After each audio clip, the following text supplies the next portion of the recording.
Live from the KLPR studios, it's time for Bringing the Heat with Vita Cabrera, Trinity Law, Kade Moore, and Elijah Mosier.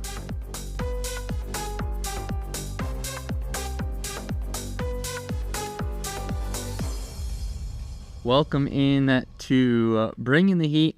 Elijah Mosier alongside Kade Moore. It's finals week. Kade, how you doing? Oh, I'm doing well. I'm not too busy this finals week, fortunately, but ready for the summer. But it's been a great year so far here, my sophomore year at UNK. Yeah, it's been a great first year for me as well. I'm really excited about today's show as well. Obviously, with finals week, not everybody can make it. I'm kind of calling this the makeup for the day that we had that blizzard, and so we didn't come in and do an episode. So this can make up for that a little bit. Yeah, I definitely will kind of fill in for that week that we had that huge back-to-back snow days, and then it was more snow the second day, but we had school off on the day. With the wind was a lot worse on that Monday, but yeah, it's been a great my first full year actually, like you as well here at UNK, but it's been a great year for me so far. All right, so let's just get right into it here this week, and I want to ask you this. All right, you have a full list of topics in front of you, and I just want you to pick one. We'll start with the NBA playoffs right at the top. Oh, great. We're going to start there. NBA playoffs, they are continuing on, and currently where we stand, a bunch of 2-1 series leads, a couple series tied up at 2, starting out in the East. Celtics, Cavaliers, Boston has a 2-1 lead. Yeah, Boston's looked pretty dominant, even without at least in that game 3, even without Kristaps Porzingis, they kind of dominated the Cavs in that game. But the Cavs need to find that guy that's gonna step up for them. It's only really been Evan Mobley, Donovan Mitchell, and a little bit of Karis LeVert and Darius Garland. They need that fifth guy to come in and step in and kind of step up for the Cavaliers. It kind of hurts the Cavaliers not having Jared Allen, because really the only big guy for the Celtics right now with Kristaps Porzingis hurt is Al Horford. So if Jared Allen can get healthy, he was shooting around earlier today, so he's questionable. Same with Donovan Mitchell. He's been dealing with an injury, but if they can get Jared Allen back, I could see them kind of making a run at this series with the Celtics. Well, Game 4 is tonight in Cleveland, and we all picked it last week on the show. We all said Boston's going to win it all. Granted, it was because we did a weird prediction format, and I still think Boston's going to win it all. I just think that they are that much better. I don't think Cleveland has much of a shot, and call me crazy, but I got Boston in 5.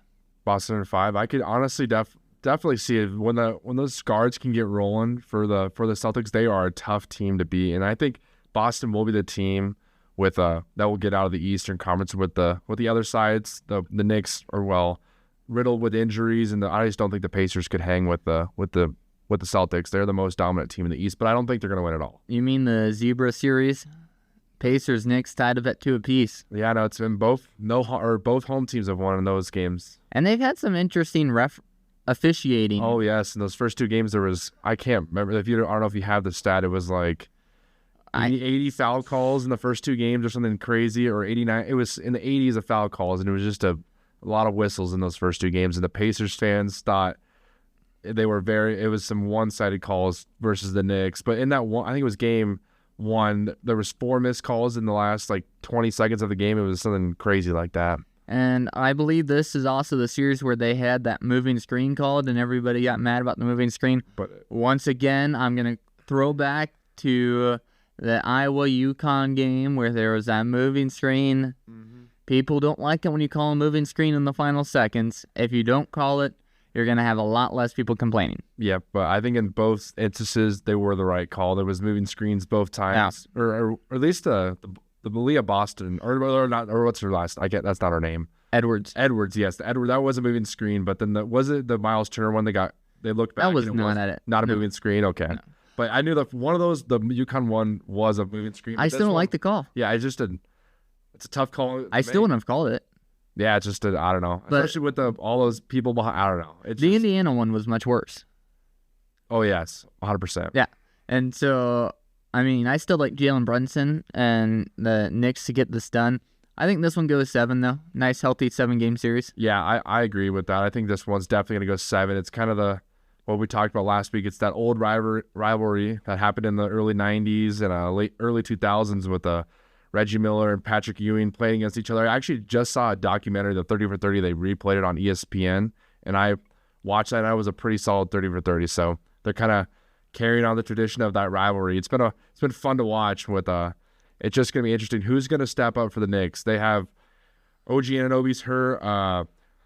Julius Randle's been out for the year. Mitchell Robinson's out, and then Bojan Bogdanovic is hurt, and then Jalen Brunson's all hobbled around. It's just who's going to be that guy other than the three tandem of DiVincenzo, Hart, and Brunson, all those Villanova guys. Who's going to be that guy that's going to step in and help those guys out? Because they are, I wouldn't say they just look fatigued in my opinion. They've only been playing 7 guys throughout these playoffs. You said Villanova, and that immediately made me happy. I love the run that Villanova made, the buzzer beater over North Carolina in 2017. That holds a special place in my heart. Maybe it's 2018. Or 2016, you're right, yeah. Yeah, 16, 17, or 18, one of those years. I just have fond memories of watching that game in my bedroom whenever I was supposed to be sleeping. Mm-hmm.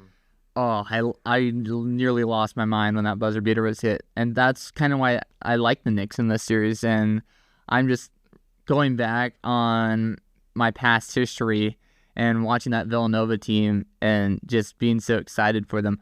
But I don't know, Game 5 Tuesday night. Yeah, it's going to be fun. I think I think it's going to go seven games in this series. Their team, this Knicks team, definitely represents the New York as a whole. Because I think Molly McGrath's her name. She's is that right? The color commentator for Monica McNutt. Monica McNutt. Yes, she was on Get Up this morning. She's like calling the games or calling Knick games this year. They're like, oh, this is going to be the time they're gonna fold, and this Knicks team's not gonna pull it out. But I'm with her on this. I think the Knicks are going to turn it around and they're just gonna find a way to win the series. But whoever runs into the Celtics, we're assuming, is probably not gonna get by them. I really thought you were going to go on the Get Up quote that I had more fun with this morning.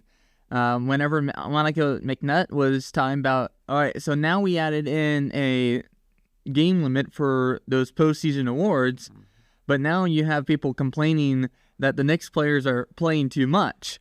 And what is it? And rah, rah, rah. Yeah. And I was really enjoying that too. But I have no issue with the amount of minutes that those Knicks players are playing, as long as they stick with it. I mean, those players aren't going to be complaining. Yeah, I liked what Josh Hart was saying during his post-game press conference. He was kind of sitting there. He's like, well, there's people out there working 12-hour shifts, and we're having to wake up at 6 o'clock in the morning. We're just playing a basketball game. So I kind of like that. He's like, we're not going to complain too much. It's just we're just playing basketball. There's people that have it way worse than us right now, he said. Yeah, we have a lot to get to. Onto the Western Conference. Thunder and Mavericks. Dallas holds a 2-1 lead. I've had Dallas ever since the bracket came out in this series, and I'm holding to it. I just didn't think that I just thought that the inexperience of this Thunder squad, not that they're not very good at what they do, they just don't have a lot of postseason experience. I always thought that was going to be what cost them. Yeah, because I'm right with you on that. I feel like this OKC team, they're a year away from being the next NBA dynasty coming up. But I feel like with this playoff inexperience, not a lot of old guys on this roster that have had experience. I think the only one's really about Gordon Hayward, but he comes off the bench for them. So, but I like this Mavs roster a lot. They have a lot of lengthy guys around the perimeter. They have like a PJ Washington. He's a great defender. He guards Shai Gilgeous-Alexander, and then he led them in scoring in Game 3 with 27 points. Yeah, and the other defenders like Daniel Gafford, the Jones Jr. as well. And then Luka, he's been kind of hobbled a little bit, but Kyrie has kind of stepped up for them. He's been honestly the best offensive and defense, or at least on the defensive side of the ball, the best defensive player in this series so far. And he's been really fun to watch. He's been kind of like watching that old Cavaliers Kyrie, that intensity that he brought. So they've been fun to watch. And then other bench guys like Hardaway Jr. and Derek Lively, they have a lot of length that's really tough to deal with. And when you have two point guard, shooting guard type guys like Luka and Kyrie that can get those guys the ball, they're going to be a tough team to beat here. They'll have Game 4 tonight in Dallas. Dallas hoping to pick up a 3-1 lead. And now you can just go ahead with it. Just take it. Yeah, then we got the Minnesota Timberwolves, Elijah's team, and the defending world champion Denver Nuggets, which this series has been very odd in my opinion, with the first 2 games going to the away team, the Timberwolves, and then the Nuggets coming into Minneapolis and taking both those games. So not a home team has not won in this series, but from watching, I was pretty busy this weekend, but I got to watch most of the Game 4 game with the Timberwolves and Nuggets, and Nikola Jokic looked unstoppable in that game. To me, or well, to everybody watching the game, he was going one-on-one, his back and Rudy Gobert down, making him look silly, and it just that high ball screen with Jamal Murray and Nikola Jokic is just unstoppable, because if they come up too high on it, they're just going to dump it down to Jokic, and he's going to do that awkward little floater that somehow goes in every single time, and if they play back off of it, Jamal Murray's going to step up and shoot that pull-up jumper, and if the big comes and steps out, they're going to dump it down to Aaron Gordon or hit one of their MPJ or KCP out in the corner for their 2 sharp-shooting threes. It's a lot to deal with for that Timberwolves defense to kind of slow down the Nuggets offense. You talk about Jokic. The story last night was Aaron Gordon. Mm-hmm. He was the one who was getting done. He had an amazing night for the Nuggets, and don't get me wrong, but Anthony Edwards can't do it all on his own. Yeah. That is what he's been doing this whole playoffs. Karl-Anthony Towns had a horrible shooting night last night. And it was a couple weeks ago whenever I came on this show and I was celebrating the Timberwolves sweeping the Phoenix Suns. I had so much fun with that. We won in 4 games. I was having a great night. I was having a great time. And then we came in to the series against Denver in their first 2 games, and we beat them in their house. And then we fell apart and looked like a completely different team. I'm just going to let you go, but trust me, I have a lot more to say. Yeah, I would assume so from the Timberwolves fan yourself. I'm rooting for the Timberwolves in this series too, because like you said, Minnesota, the team that has not had a lot of past success. Well, same with the Nuggets or the only success they've had as of late being the defending champs last year. But like Karl-Anthony Towns, I think he was 1 for 10 going into halftime, and then he finished like 5 for 20 or something. He needs to be consistent. When he's so inconsistent and Anthony Edwards scores 43 points, he was consistently bad. Yeah, consistently bad is correct. But when he's playing that bad and he cannot help out this Timberwolves squads, I don't like their chances at all. So it's just he needs more help on the offensive side of the ball. Anthony Edwards does, because if they don't, I can see the Nuggets just winning these next 2 and then moving on. Tell me the last time, besides this year, that the Timberwolves won a playoff series. I look back, it was 03-04. Correct. Whenever they beat the Nuggets, beat the Kings, and lost in the conference finals. That was before I was born. When was the last time before this year that the Minnesota Twins won a playoff series? 1995. I don't know. 2002. When was the last time the Minnesota Wild won a playoff series? 2005. 2014. That one was at least past whenever I was born. But what I'm saying is, guess how many years it's been since the Minnesota and any of the top 4 pro sports, that'd be NBA, MLB, NFL, NHL, has made even a championship game. I can tell you. 32 years. 1991, when the Minnesota Twins won the pennant. Since then, there's been 121 seasons in these 4 sports where Minnesota has 0 success. And time after time, whenever people get on them and start saying that they're the championship favorite, like Stephen A. Smith when he said that they were going to sweep the Nuggets, that's whenever everything falls apart. Nothing can ever go right in Minnesota ever since 1991. Because the Timberwolves, since that time, since that 2003-04 season, actually let's go back to 1991. Since then, they were 3-11 in playoff series. 2 of those came back in 03 and 04. And they have 1 conference finals appearance in that time. Lost in 6 games.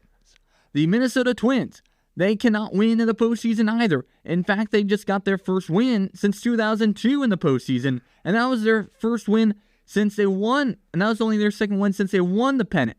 And they can't do anything there either. And then they go and lose 4 games to the Astros.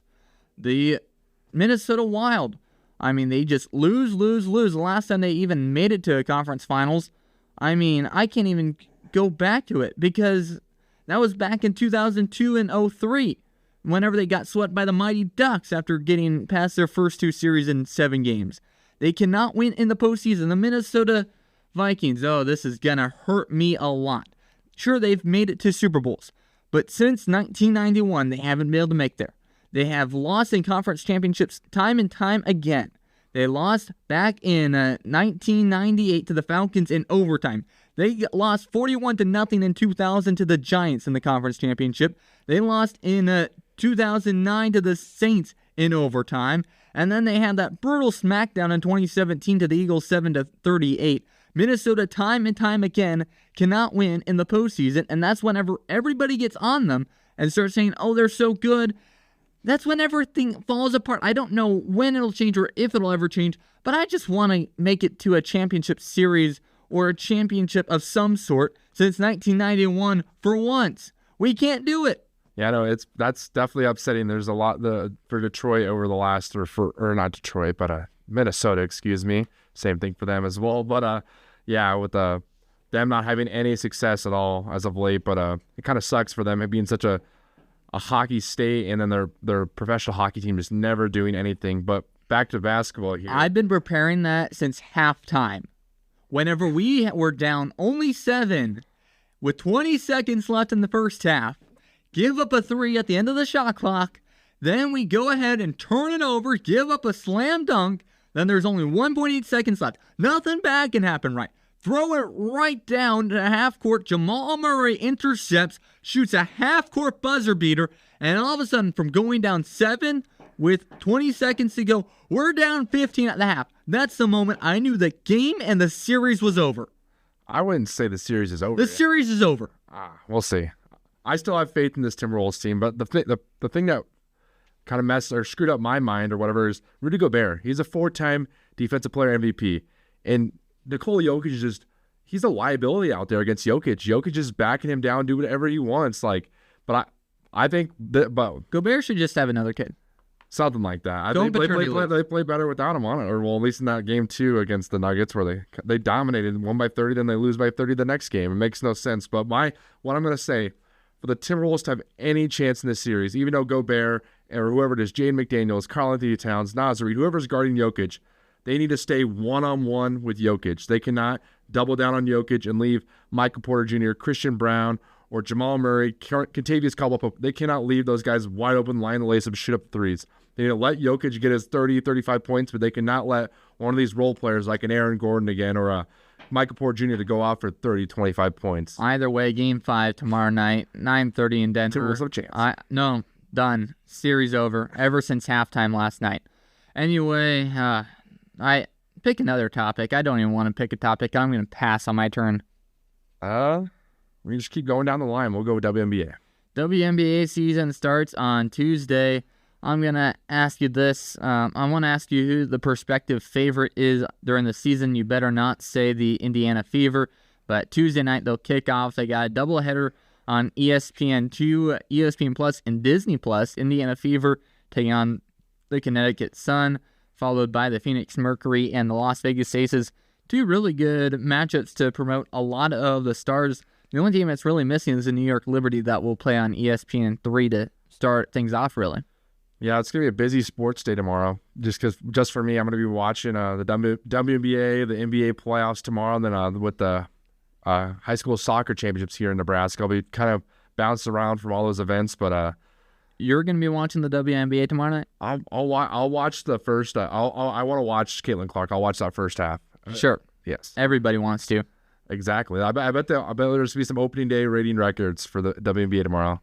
And I don't know what it is. That just makes me want to watch less because everybody else wants to watch it. And I mean, this league has been great before. And now with all these new rookies in, now everybody cares about it so much more. And I guess that's just the Caitlin Clark effect and the Angel Reese effect. But I don't care as much. Mm-hmm. But I'm interested in watching it. But if that's your take, my take. I just want to watch and see how it is. See how she plays. But I'll be bouncing around watching a lot of different events. But definitely that the nightcap game between the Mercury and the Las Vegas Aces will also be a good game with Brittany Griner on the Mercury and Thank you. Asia Wilson on the Aces. Thank you for mentoring the Las Vegas Aces. You know, the reigning champions. I mean, everybody's talking Indiana Fever, who will probably go 500 this season. Whenever you have the Las Vegas Aces right there, super powerful team, as well as Sabrina Ionescu, I messed that up, with the New York Liberty. They finished second last year. She was the one carrying the banner for the WNBA, and now Caitlin Clark's come along, and everybody's forgotten about her. Yeah, that's probably pretty true. But she was a triple-double threat at college at Oregon. But she's a fun player to watch. There's a lot of different players that are catching people's eyes here in the WNBA. But I think it's gonna grow. That's my guess. I'll tell you this. This year, I decided to have some fun with fantasy. I used to only do fantasy football. I still only care about fantasy football. But in the winter, I decided to draft a fantasy hockey team and a fantasy basketball team filled with only players from Minnesota. Just because that's my fun. Both those teams did horrible, by the way, because that's not sustainable. And then I went in the spring and I downloaded and I drafted a Minnesota Twins team. That team has actually won 3 weeks in a row. It's doing really good. That Roundley summer sausage is paying off well. And if you don't know that story, maybe we'll touch on it later. And so today, you know what I did? I went and drafted a WNBA team. But not just one team, I drafted 2. I drafted a Minnesota Lynx team that will probably not do very well. And then I went ahead and I drafted a team filled with only rookies. Interesting. Just because I want to see how badly that goes. I'm not rooting against their success, but this is the most hyped rookie class in just about any pro sports. Yeah. I don't think you'll find a higher anticipated rookie class than this. Yeah, it's probably at least, and definitely for women's basketball, this has been the most anticipated. You could say for men's basketball, it'll probably be the 03 draft with LeBron and Carmelo Anthony and Dwayne Wade in that draft class. But yeah, it's going to be exciting tomorrow with all these with opening day of the WNBA. We say it's going to be exciting. Last year, the Indiana Fever went 13-27. They won 32.5% of their games. And the Las Vegas Aces finished 34-6. They finished 7 games above the number 3 team and the Connecticut Sun, 2 games above the New York Liberty. The Aces are just going to keep rolling again this year, and I'm interested to see how the storylines play out. Yeah, it's going to be, that was kind of the story last year with the Las Vegas Aces and the New York Liberty being the top 2 teams battling out the whole year, and it's probably going to be a lot of the same this year again, but with these new faces, a lot of things could happen here in the future. How long does it take before the center of conversation pivots from Angel Reese and Caitlin Clark back to the Las Vegas Aces and the New York Liberty? Maybe around when the finals come around, when they're playing each other again. But I don't see that throughout the season. You're going to see ESPN. That's not good. Yeah, but you're going to see ESPN only. It's the same thing with college football. They only talk about Deion Sanders, and they went. But I'm just saying it's got to be. But the conversation faded. But that's a great comparison. At least that conversation faded after about 5-6 weeks. But Caitlin Clark and Angel Reese are good though. They had great seasons this year. Why would we stop talking about them? Because the teams that they're playing on weren't very good last year. What do you mean? Iowa was good. I told you, Indiana Fever went 32.5%. Well, they're stars. They might. You never know. They might turn around these teams this year. Yeah, sure. Like, the Sanders will turn around Colorado last fall. Uh-huh. Yeah, that didn't happen. Well, yeah, that was pretty expected, honestly. For me, it was. I don't think one player will influence things as much as you might think. Yeah. Well, in basketball, it's different. It's only a 5-player game, but compared to football, 11. But you never know. It could be. I don't expect them to be the best team in the league, but I definitely we're going to see improvements out of the Fever for sure. Well, yeah, you'll see improvements, but I just don't. I think that conversation needs to find a way to pivot to the Aces, which is why I love the WNBA schedule. They have the Fever opening up against the Sun, leading in to the Aces playing. I think that's a great thing for playing the Mercury. I think that's a great thing for the WNBA. Because that's a great lead-in. They have it on Disney+. That's another great thing. They're getting that exposure out there, but they need to find a way to not lean on Caitlin Clark and still include the top teams in the league. Yeah, I agree. I like that how ESPN did that too. They put the defending champs, the Las Vegas Aces, right after the Fever. Like, I'm just going to repeat what you just said because I was thinking the same exact thing. Like, if we're going to show off the WNBA, let's show off our best team, our defending champs, and let's put them on national TV on ESPN2. National TV. Nothing says national TV like ESPN2. I would say ESPN2 is national TV. But you know why that is? Because the NBA and NHL playoffs still rule. Yep. That's just the way it's going to be. Well, it's playoffs versus the home opener, so it's obviously going to be more important as of right now. And it is. And, I mean, hey, we'll see what happens. But, I also want to say while we're on women's basketball, congratulations to Lisa Bluter on her retirement. Announced her retirement at Iowa today before we start our show. So congratulations to her, leaving behind a great legacy at Iowa. And I guess it's time for me to pick a topic. Let's look at the list here. I don't know. I'm just going to run down a couple things. Hockey playoffs are continuing on. Dallas currently leads Colorado 2-1. Vancouver over Edmonton 2-1. Florida has a 3-1 lead over Boston, and the Rangers have a 3-1 lead over Carolina. It just seems like somebody from that Eastern Conference is going to win it. Yeah, I actually got a chance to watch a little bit of hockey. I usually pick basketball over watching hockey, but I was watching the Rangers in the Carolina series, and the goalkeeper for the Rangers, Igor Shesterkin, he is dominant, and I think the Rangers out of that eastern side are definitely going to be the favorites out of that side. They are a good team, good scoring team on offense, but also that Panthers and Boston series, there was that controversial call where the player got pushed into the goalie, and then they didn't overturn it, and then there was a huge big brawl in the next game. So that's what makes playoff hockey fun. All the fights and the intensity, the crowd gets into it. It's a fun environment. Playoff hockey is fun, but nothing's quite like playoff high school sports. I'm going to segue right into that. There you go. Tonight, the girls' state soccer championships. You got Gretna East, the dominant team, taking on Omaha Duchesne in the Class B final. And then in the Class A final, you got Lincoln Southwest taking on Lincoln Pius X. That'll be a rubber match. They've played twice already this season, and they've split that. A couple of fun matches tonight. I got Gretna East and Lincoln Pius X. Yeah, I'll definitely be tuning in tomorrow. So the girls' games are tonight, you said? Yeah. Perfect. I did not know that. Weather I will tune into those as well tonight. But I'll say, for my picks, I'll go Lincoln Southwest and Gretna East for the girls' picks. And then boys will take the field tomorrow. Class B is Lexington and Omaha Skutt. And Class A, you got Lincoln Southwest taking on Creighton Prep. Give me the Prep and give me... Oh, I'm going to go with the upset. I'm going to go Lexington. It's probably not going to happen, but I'm going to take it. Yeah, I was going to go right with you there. But the event they put on down there at Morrison Stadium is one of the best events that NSA puts on for high school championships throughout the year, along with like wrestling, basketball, soccer, track and field. They all put good events throughout the whole year. But my picks for this is I want to pick Lexington over Omaha Skutt. And I went and looked. This is the third time they've matched up in the last 4 years.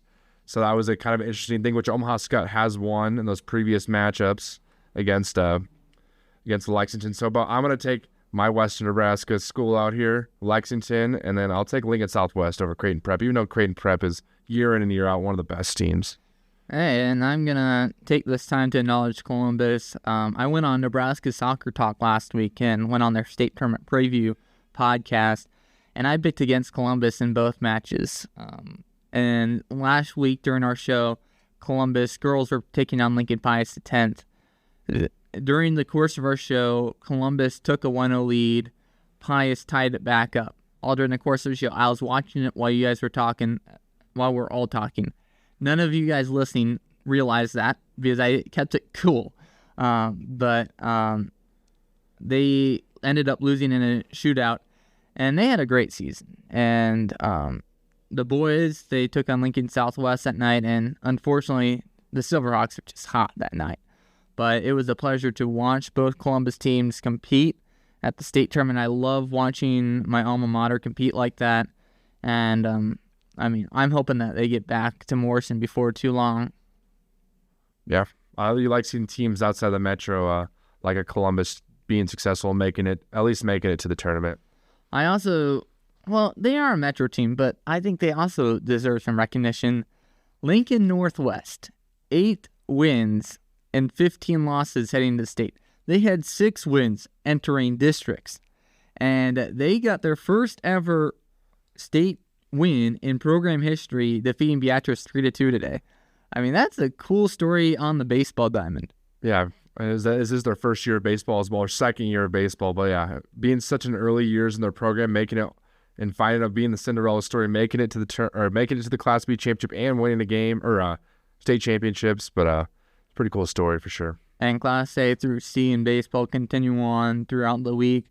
The state track meet is coming up. A and B prelims on Wednesday, finals on Thursday, C and D Friday, Saturday. Going to be a lot of fun, and I can't wait for those two. But lots of great high school events happening right now. I mentioned the summer sausage for Minnesota Twins. They started out their first 20 games of the season 7-13. I think that was the case. But since then, they have spring back in to contention within the AL Central. They're 24-16, half a game behind Cleveland, and they're entertaining. Like, they have this summer sausage that they've taken into Toronto somehow, and it's just crazy. Have you heard that story? I think you might have meant not really a whole lot, but I can't remember what you were saying about it. Yeah, they have this summer sausage that the Rocco Baldelli, the manager, cannot stand the fact that it still exists. Like, it is the same summer sausage from like 2 weeks ago. Interesting. And that they sell at the stadium or? No, like whenever they hit a home run, they'll throw it at the first to hit a home run when they get back to the dugout. Oh, nice. Yeah, I guess if it's working, it's a superstition. There you go. Hey, it's working, but I just wanted to acknowledge the MLB there, and it's fun. And I'm excited to go back on my baseball trip in August. I mean, I'm going to head down to Texas, I'm going to head to San Diego, and I'm going to head to LA. That'll be a lot of fun. Yeah, hit all those. I haven't went to too many baseball stadiums. I've only made it to St. Louis and the Rockies and Coors Field. And I also want to hit on this, or just hit on a bunch of things briefly. This is a very loose show today. Mm-hmm. I mean, whenever it's just you and me, like, it's just so relaxed. Whenever we have Trinity or Vita, then usually the energy picks up. I don't know what's with that, but we're just having a very calm, collected conversation today.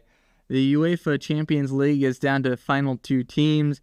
They'll be competing on June 1st at Wembley Stadium.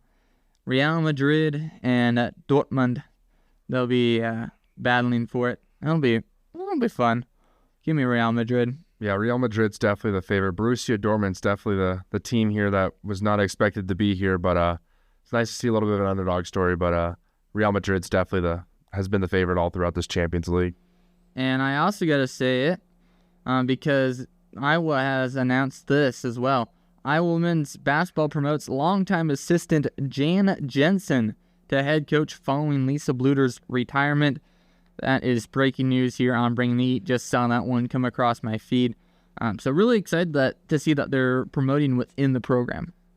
Yeah, I like successful programs like that, hiring their coaches within their system, within the program, and keep building that Iowa basketball culture that they already had, and just continue building on what Lisa Bluter left. And I mean, I'm just hitting back on it because that's what I'm doing today. That the WNBA has finally done the right thing, and they're putting out the money, and they probably got the investment from having Caitlin Clark come, but they're finally rolling out charter flights for their teams. I saw that video with the Fever flying to their game. That's so good. Yeah, it's definitely an improvement in making it more sustainable or whatever for women's basketball. Yeah, that's a really good thing for women's basketball. So I really like that. Really cool thing to see. Anything else in the area of professional sports that you would like to touch on? Well, just with the MLB, I had a couple things. Just with Paul Skeens making his MLB debut against the Cubs, was pretty excited to watch him. He's been the best pitcher, throwing the fastest pitches out of everybody just as a rookie. And then the Royals, you have to shout them out, being the closest team to us. Excuse me.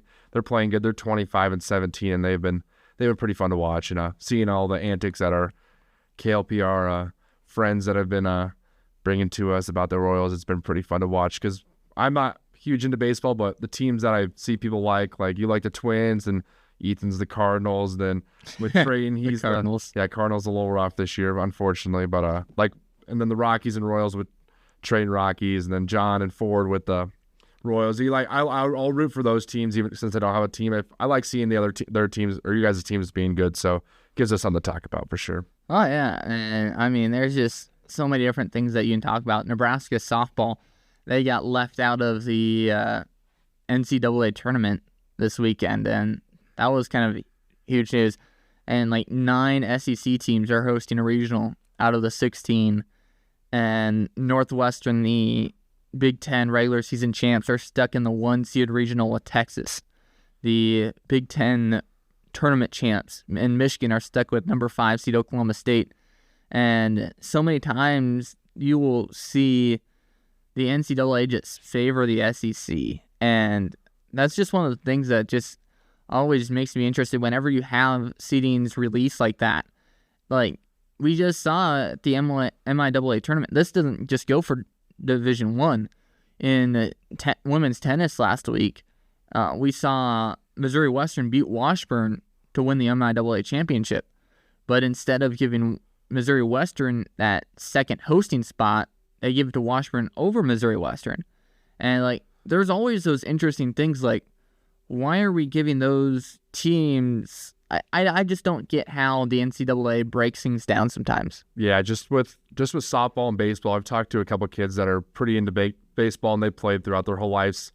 Kids that are super good at baseball, they want to go to those SEC schools, even if it's even a smaller Sun Belt school like a Southern Alabama or American school like Eastern Carolina. They want to play where they want to go play baseball where they can play year-round baseball. And in Nebraska and in these northern states, you can't play baseball year-round. And I think just those SEC teams, especially in baseball, are just better just because they get the better recruits. Everybody wants to play baseball year-round. Nobody wants to go inside an indoor facility and practice baseball. So down in those southern states like Mississippi, Alabama, Oklahoma, Texas, and even into the Southeast, and even in California, all those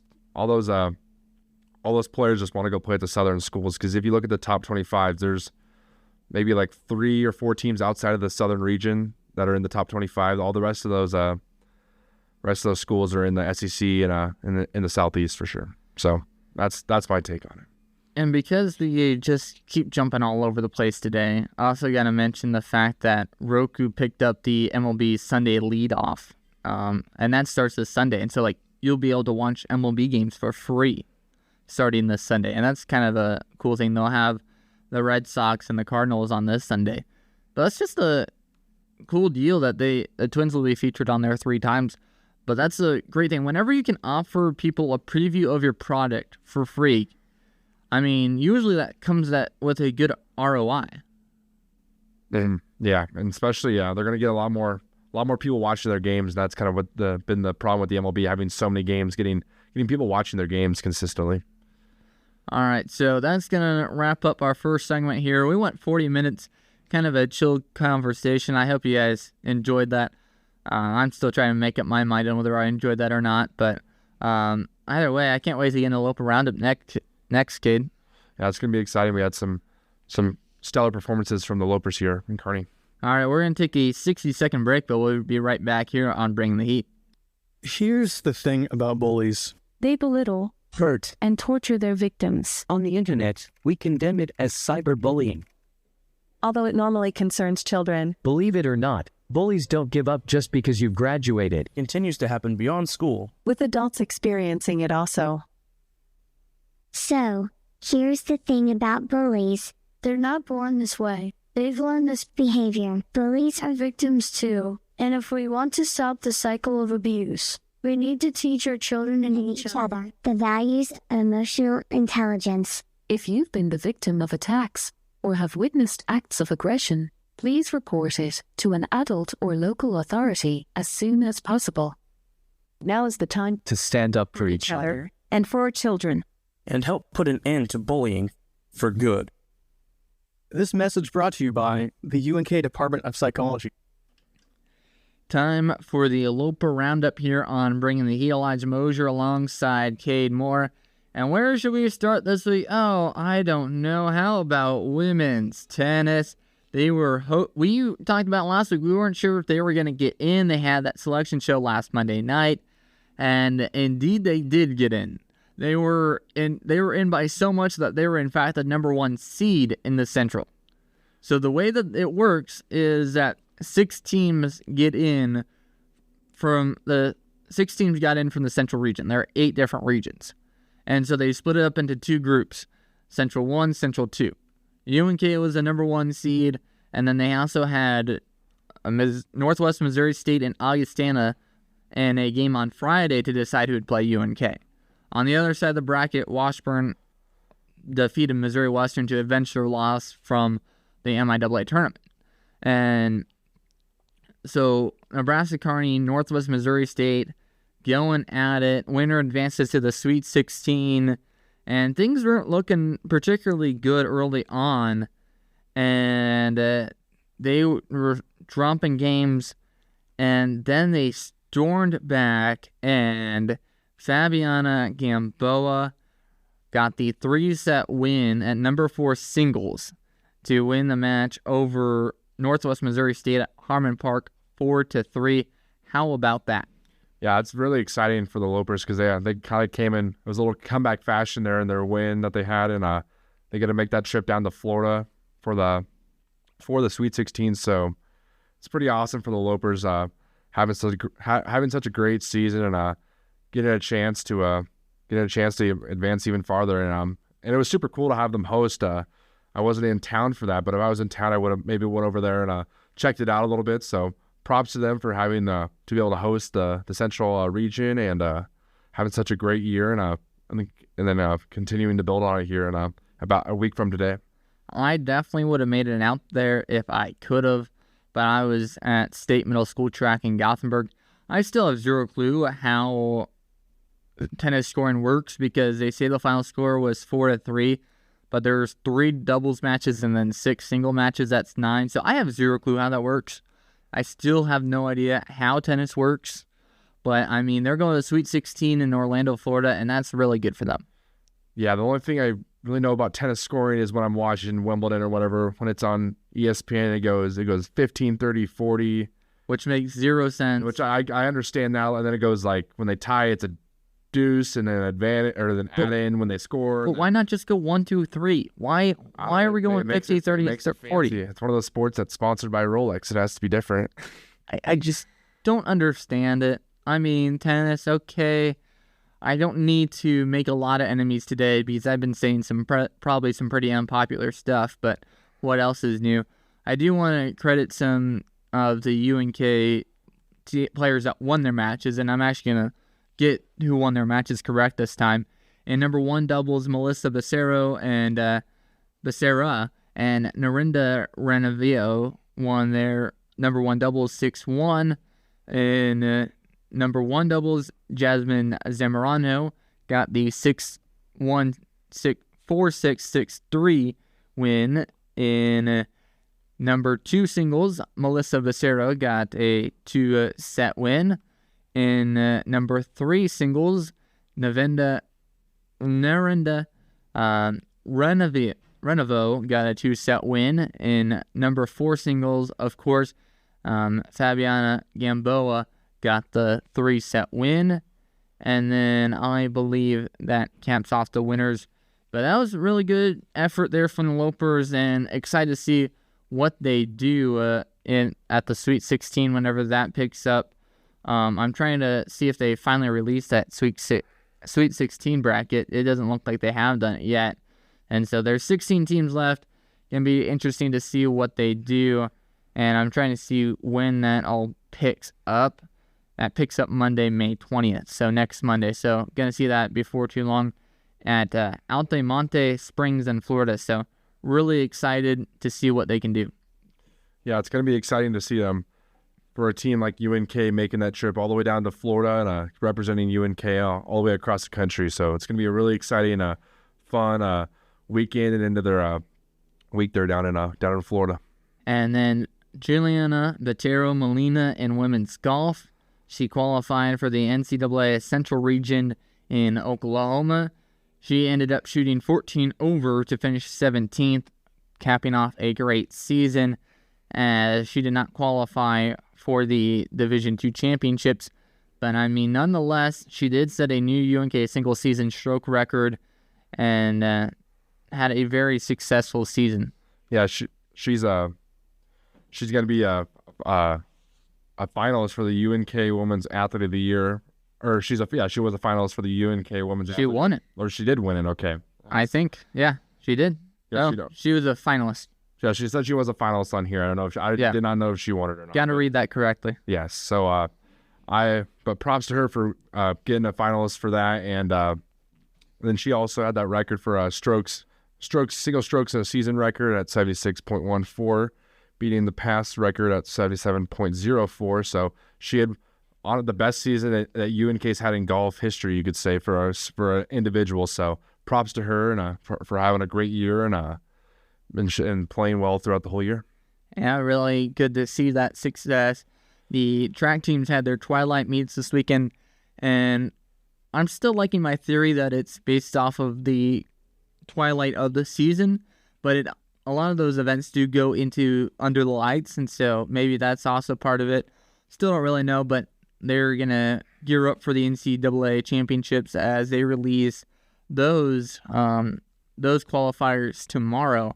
And so those whoever qualifies will be looking to have some success down in Emporia from May 23rd to 25th. But for those that were asking why did we start the show at 3:30 last week, well, that's because Trinity Law had to get to the annual Louis Awards to recognize Loper excellence, and so we moved it up so she could get to that. And so there's a lot of great awards that just want to read out. Jillian Ashoff, basketball star, 3.98 GPA. That's pretty good. She's one of the top 3 female senior student athletes of the year. Melissa Becerra in tennis, 3.96. And Nicole Messenberger, track and field athlete, 4.0 GPA. Pretty good. Top 3 on the male side. Dean Erdkamp, cross country and track and field, 3.84. Ryder Kirsch, basketball, 3.8. And Zach Van Brocklin for track and field, 3.89. So really good to see that. The top GPA for a women's team was volleyball, 3.77.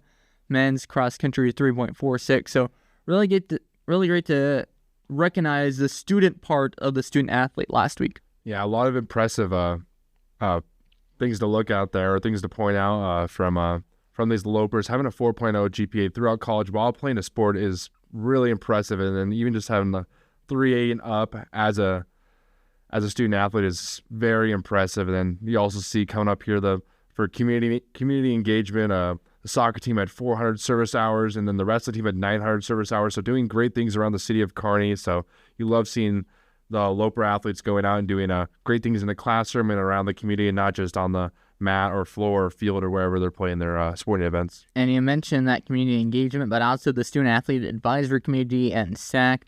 The female team Spirit Award went to the soccer team. Male team Spirit Award went to wrestling. So soccer and wrestling, big winners. The female SAC team member of the year was Bailey Sobzak for the basketball team.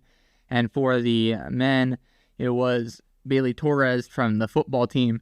And so really great all around, but some bigger awards. The female student athlete of the year was Melissa Becerra from tennis. And there was a lot of great players up for that.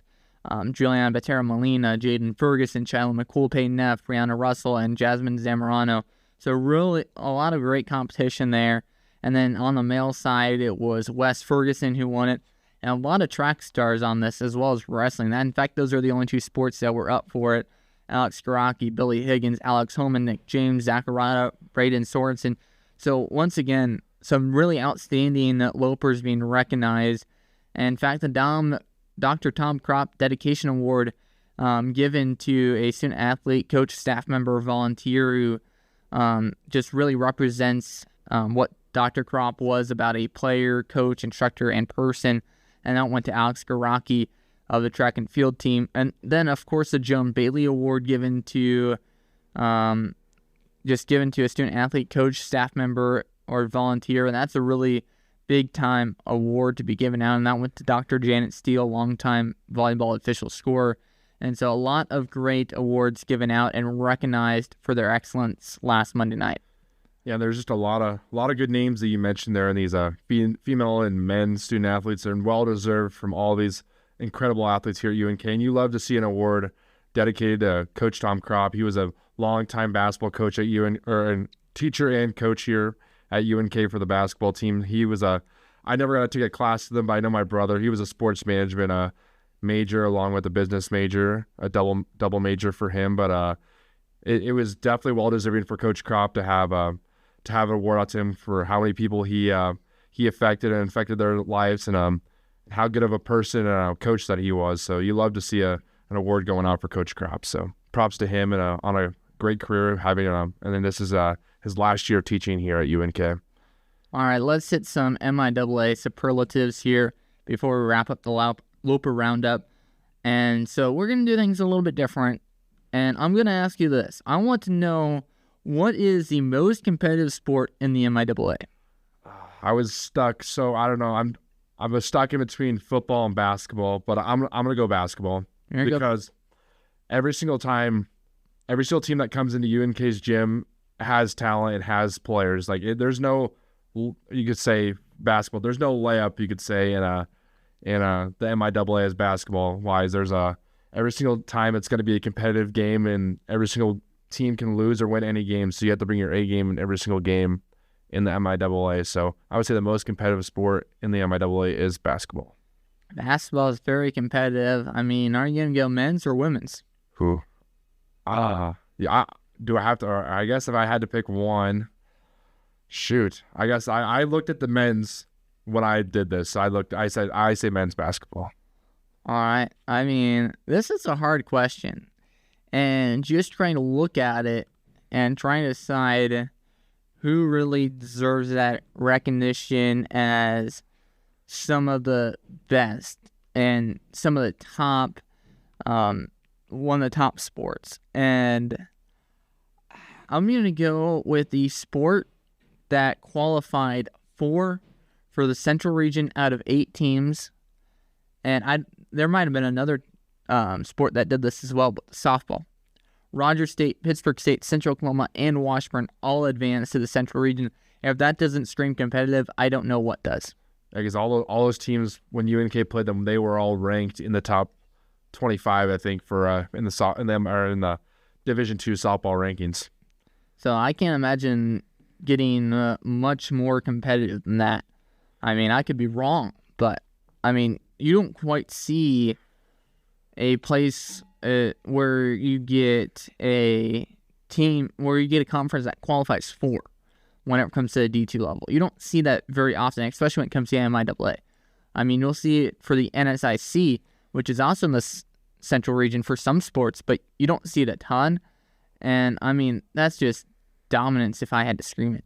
Yeah, definitely for all those softball teams all being ranked throughout the whole year and being pretty dominant throughout the whole MIAA season in their non-conference as well. But if they're and then they have their tournaments going on right now as well.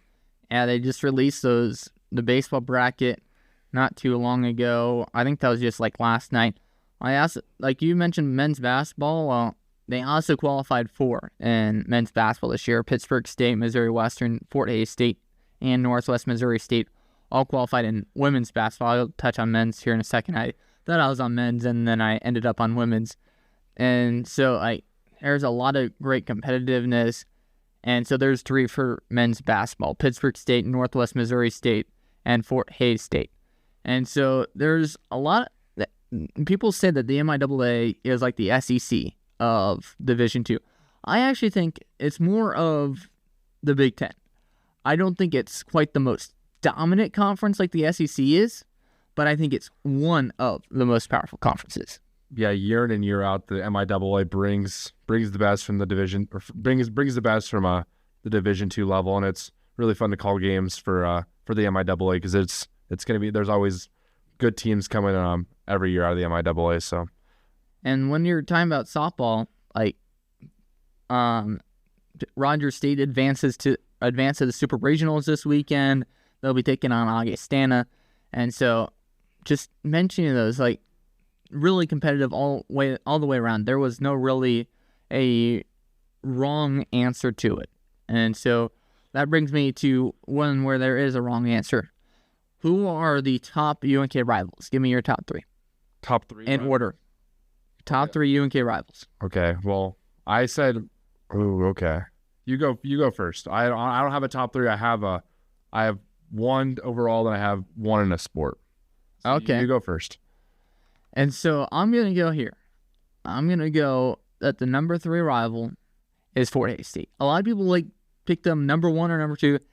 I just don't have the interest in beating them as much as I do about my top 2. Mm-hmm. Number 2, I'm going Northwest Missouri State. Always a dominant program within the MIAA. I always want to beat them. They're always going to be competitive, but there is one team that's closer, and then I want to be even more. The Ichabods of Washburn. I think they are the number 1 rival to the University of Nebraska-Kearney.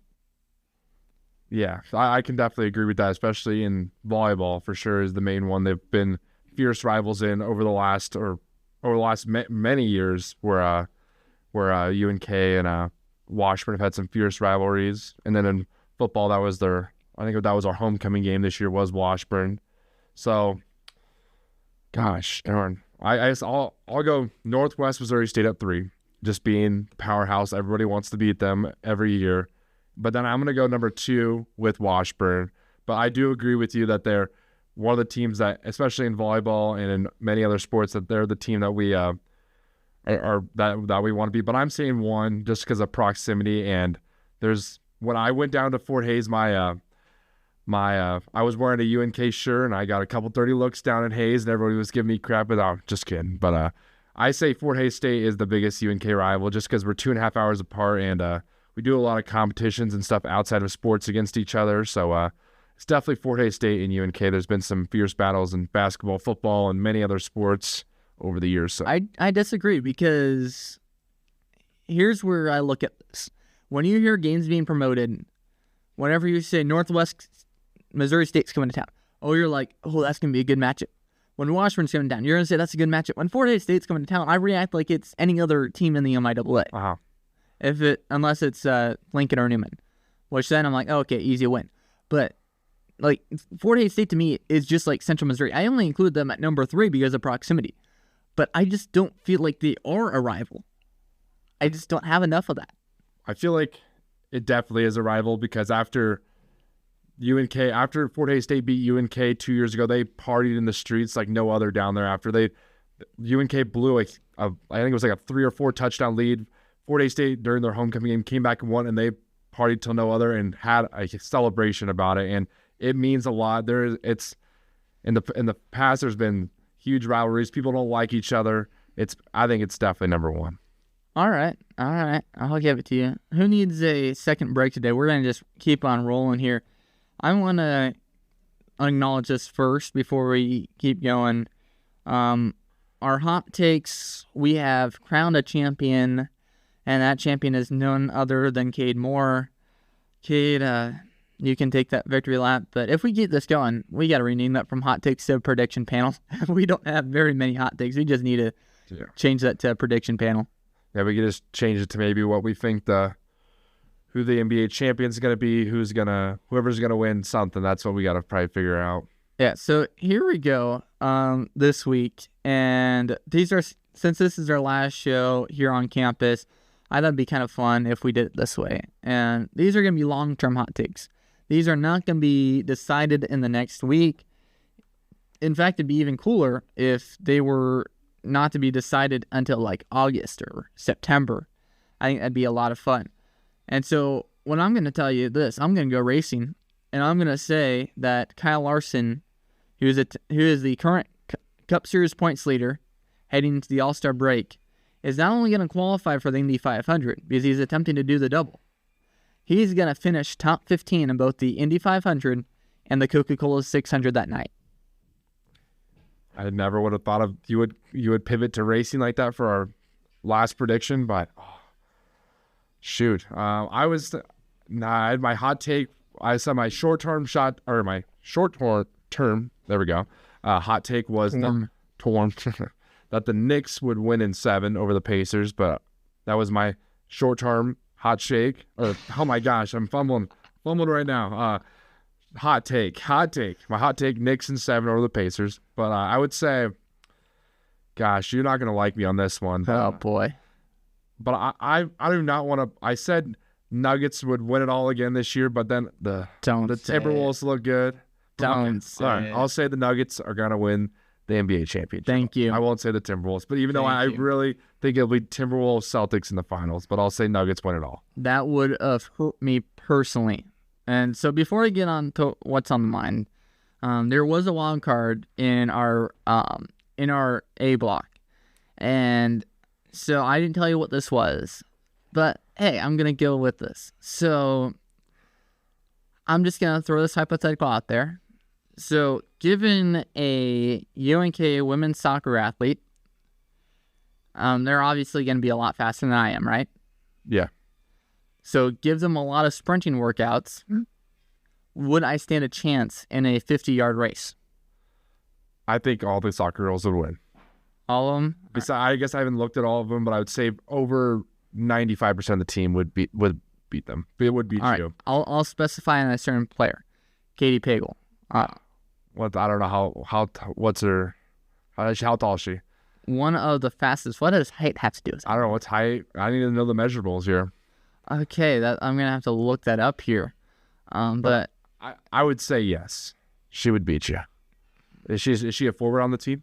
She plays mainly defense, but she'll play a little forward as well. Plays and 5'5", in case you're curious. 5'5", okay. She's probably a speedster. I don't like your chance here, Elijah. I would say she'd stop 2 fastest on the team. Yeah. So I'm gonna tell you this. Last week I did race her in a 50-yard race. The first 25 yards I was with her, but her top speed is so much faster, and she beat me by 5 yards. Ah, darn it. So that was your wild card. I just threw that in there for some fun because I like it. And you know, it's a good thing that I lost because I'm not an athlete. I don't want to, it'd be cool to have those bragging rights. And Katie's a friend of mine. But at the same time, I don't want the athletes being worse than me at their sport. Yeah, but I guess, well, true. But her sport isn't track, but soccer, you want to be fast for it. So I do agree with that. Yeah. So let's get into what's on the mind. What's on the mind this week, and you've had some time to prep for this, but as we finish up the semester, finals week going on, and I just want to recap this year. What was the favorite game? What were some of the favorite games that you've called this semester? So I have 4 memories, and I have 3 games, and one other thing, but I think obviously we know what one would be. It would be my first time ever calling play-by-play. It was the Missouri Western men's basketball game, buzzer beater, as my number 1 favorite game called. So it's kind of crazy as my first time doing play-by-play for any sport. That was a great game. Yeah, it was a crazy comeback, almost a crazy comeback for Missouri Western. They were down 9 points and then tied the game at 90. Then Demiri Lindo shot the half-court shot and won it. And then what was one of your favorite memories, Elijah? Before we get into mine, we got to play this call. I knew that was coming here. We got to play this call. Listen to this. The Lindo half-court shot. That's it! Oh my God! Oh my God! Oh my God! Damari Lindo with the half-court shot for the win! No! UNK, we're going 93-90! And you almost let an F-bomb slip on air. I didn't. I don't think so. You almost did. No. Everybody just listened to it, and they will tell you that I said, oh my God. I'm like, I would never. Oh, you almost let an F-bomb slip on air. But that was a great game. Yeah, you're totally right about that. That was a fun game, and I was staying right next to you when you did that. Yeah, that was a crazy finish of the game, and then all went downhill for the Loper men's team. But hopefully they can bounce back and have a better year this year. But what was your favorite? My favorite, I had a couple different ones, but I would say that my favorite was whenever I called the Central Oklahoma UNK wrestling on senior night. That match came down to the final. That duel came down to the final match. UNK was so close to taking down number 1 Central Oklahoma. It was a really fun atmosphere, really fun match. UNK didn't come away with a victory, but I really enjoyed it. Yeah, my next 2 games that I enjoyed are or that I like, that were one of my favorites too. I did color for women's basketball versus Fort Hays State, which Fort Hays State did win, but it was a crazy last second shot that Fort Hays State hit towards the end to win that game. And then I would say I did color for Ethan McCormick for volleyball. It was one of my first games here on KLPR. When we played against Peru State and beat the Division II record for attendance, for the Division II attendance record. So that was my favorite, my two other favorite games I've called, just based off the quality of game for Fort Hays State and then being a part of a record for Peru State. And I gotta say, like, just having a walk-off. I got to call a walk-off this spring. That was a ton of fun. And I think they're playing Newman, if I remember correctly.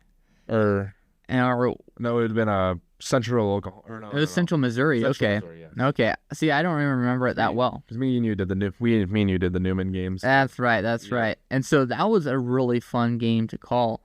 And I also have that one pulled up in Rayroll. So take a listen to this. 1 out. 2-1 count to Eden McNally. Kelsey Cords is on third, representing the winning run for the Lopers. 0-0 ball game in the bottom of the 8th. Parks, the delivery. That one's hit on. And the Lopers are going to win it. Cords reaches home, and the Lopers walk it off against Central Missouri. So that was bottom of the 8th inning, 0-0 ball game, and Eden McNally walks out. That was a really fun game to call. I really enjoyed that one. Did that one solo. But then another game that I did that was really exciting for me was a game that I got to call on KLPR in my hometown. The UNK soccer team went to Columbus and played at the Columbus Fieldhouse, and part of the first ever actual competition is taking place inside the brand new Fieldhouse that opened up in January, and they took on South Dakota State in an exhibition. They ended up losing 1-0, but man, that was such a fun game to call, just mainly because I was very sick. I had a bad cold that game, and so it was very memorable for that reason. But like, to be able to take a part of something that happened in my own town with the college that I attended, that was a really cool memory.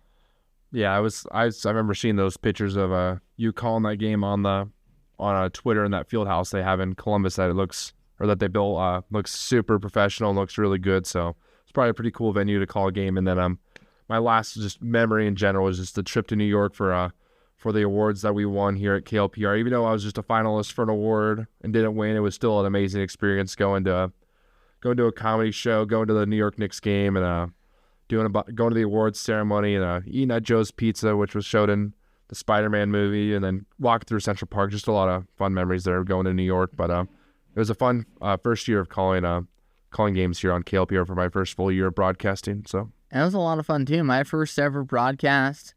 It was the first weekend we were back on campus, and it was either Saturday or Sunday, and John just sends out a text to our group chat, "Hey, I'm just gonna pull out the equipment and call the soccer team's exhibition against Hastings on Sunday night. Anybody want to join me?" It was like, sweet, I'll do it. And that was when I made my debut on KLPR, calling a game, and that was a lot of fun. I enjoyed that. I don't remember too much about the match, but that was a cool memory to have. And just having this radio show, it's been a lot of fun over these last 9 weeks and 8 shows to be able to talk sports and just vent off some unpopular opinions. Yeah, that's definitely my passion, is talking sports all day. That's how kind of my reputation was in high school, and then moving on into college was talking sports and knowing every little ins and out about sports. So it's definitely my passion sitting here with you, talking sports with you every Monday, 4 to 5. But it's been fun talking sports, whether it's been from obscure things that we talk about, and then a lot of major things like March Madness into the NBA and things like that. And it's been really fun. And then from on Thursdays, playing music here on KLPR, it's been really fun doing that. So I've been gaining a lot of experience here this year, being my first full year. But it's been a lot of fun. I've enjoyed it a lot. So how about this for a crazy idea? Even though the semester's over, we'll be on summer for about 3 months. How about we keep the show going, just not radio-wise, but just keep it going in podcast form? I mean, Wouldn't that be kind of fun? Yeah, that'll be something we'll be attempting to doing here this summer's we'll have probably a little less things to talk about with sports going on in the summer, but we'll definitely be doing it every so often when we can in the summer when we're not busy doing our show. And we have some cool ideas too. Like we're running a test run for it right now. It's obviously not going to turn out very good since we're in the same room, but we're trying out a digital platform to record it, and I'm interested to see how it turns out. But like, it's going to be a lot of fun, and we have some cool ideas, and it's going to be fun to keep going through the system and hopefully keep going in the fall. And so keep an eye out for that on your podcast feeds. It's been a fun time, Kade. Yeah, I've had a lot of fun talking sports. Like I said, being my main passion and something I wanted to continue to do after college is having a sports talk radio show and having it for however long, but talking sports. But definitely something I look forward to every week here talking to you guys on KLPR about sports and giving you guys my knowledge, because that's kind of something I want to do. Is I want to let people know what I'm thinking and what knowledge I can share to everybody. So, or our lack of knowledge that exists too. Yeah, for people to have some freezing cold takes, but since I was the hot take winner, so okay, I'll give it to you. I can put that on my shoulder and give myself props for that. My two hot takes that I got right. But also Vita is gonna. It's been great to have Vita along for the ride, as well as Trendy. Vita is gonna head in a different direction in the fall. Trendy's obviously graduating, and so I'll miss having our basketball superstar. She's always had some great feedback whenever we're talking basketball, and so I mean, it's been fun having those two along too, and that's been some of our more entertaining shows because I just get yelled at for no reason, or maybe sometimes for a correct reason. Like last week, I was being yelled at for just liking the colors green and gold together.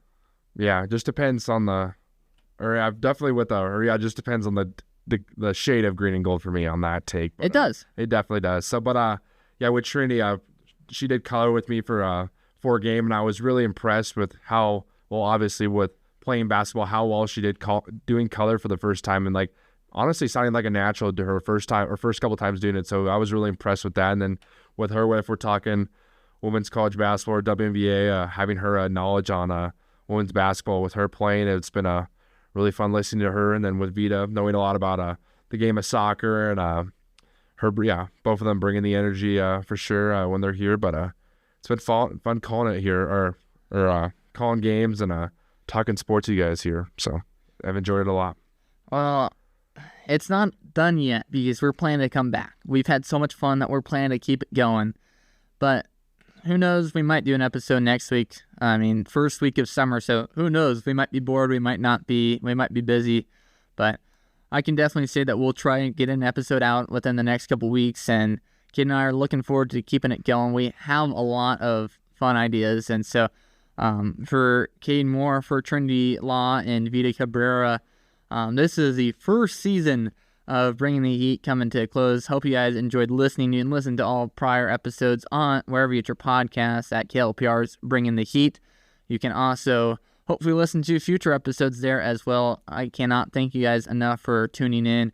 It's been fun to look in, and we've had usually on average between 40 to 50 listening a week in podcast form, and so that's been really cool. So I can't thank you guys enough, Kade. It's been really fun, and I can't wait for season 2. Yeah, I've enjoyed it so far, and I'm excited to continue it moving on throughout the summer.